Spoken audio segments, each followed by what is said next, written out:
Oh, Killing Joke's good. And I kind of like Killing Joke, 'cause we talk about this, no one gets the end. Because Batman kills the Joker. That's why it's called The Killing Joke. The Joker tells the killing joke at the end. Batman reaches out and breaks his neck, and that's why the laughter stops and then the light goes out, because that was their last chance at crossing that bridge. Okay, let's talk about this. I think Grant is wrong here. That is just a terrible, terrible idea. Here's a disclaimer where I acknowledge that despite its quality, The Killing Joke is majorly problematic, with a severe case of fridging applied to pretty much both female characters in the whole thing. I have no defense for that. While I don't feel like it ruins the story, it's definitely a glaring flaw. I have basically nothing to contribute to that conversation, but it would be dishonest for me not to acknowledge it. Okay, so why is Grant wrong about this? Well, first of all, I think we need to take a look at the joke itself. I'm going to be using a clip from the absolutely god-awful animated version here, because despite everything that sucks about it, Mark Hamill still plays a fantastic Joker, and Moore's words sound absolutely fantastic in his mouth. See, there were two guys locked in a lunatic asylum. And one night they decided they didn't like that anymore. They decided to escape. So they made it up to the roof, and there, just across this narrow gap, they see rooftops stretching across town, stretching to freedom. Now, the first guy, he jumps right across, no problem. But his friend, oh, no way. He's afraid of falling.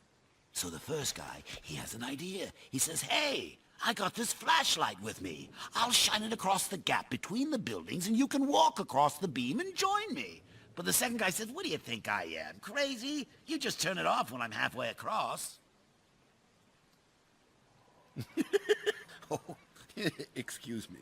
The Killing Joke was essentially a final attempt at communication between these two characters. Batman is desperate to try and persuade the Joker to come over to the side of sanity and seek rehabilitation. Joker, meanwhile, is trying to demonstrate to Batman that one bad day is all that stands between anybody and madness. The Batman himself is mad after his own bad day, and that he should just give up the pretense of morality and embrace violent insanity. Both of them are, in their own way, trying to help each other. At the climax of the story, they both reject each other. Batman is still the highly moral, upright figure of goodness that he was at the start of the story, and the Joker knows that it's too late for him to redeem himself in any way. The two lunatics clearly represent the Joker and Batman, but importantly, the story provides absolutely no indication which is which, because they both embody the man with the torch and the man scared to jump. Both of them are offering the other a path out of their suffering, but both see the path the other is offering as insane. Both would like, on some level, to take the path the other is offering, but both are unable to trust the other enough to take it. The joke so perfectly summarizes both of their positions that for just a moment, they share a perfect connection. In this moment, they understand each other more completely than anyone else ever could.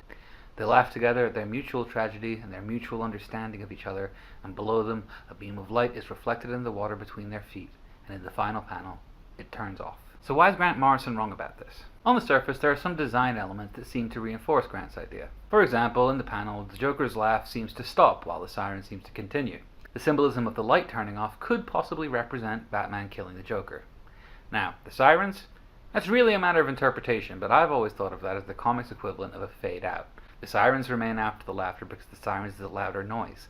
The sound design serves the same purpose that a fade out does in a film, gradually drawing us away from the action, out of the character's world. The light, for me, doesn't so much represent the death of one of the characters as the death of this moment. This opportunity for communication between the two of them, the last time they could have a connection, is over. But most importantly, Batman doesn't kill the Joker because it completely undermines the whole point of the joke. Remember, the Joker wants Batman to abandon his sense of morality. He wants Batman to join him in amoral madness. If Batman kills the Joker, then the joke is pointless, because Batman does take the Joker's path of amorality and violence. If he doesn't, we end with the two of them laughing riotously at their mutual tragedy, at this joke that no one else will ever understand but them. Neither has one, but in this moment, they understand each other. They've communicated. The Joker has made Batman understand his perspective, and Batman has on some level made the Joker understand his. And to be honest, having one of them kill the other makes this kind of beautifully tragic moment of connection come off as a bit tacky. Sorry, Grant. I do still love the Invisibles, though.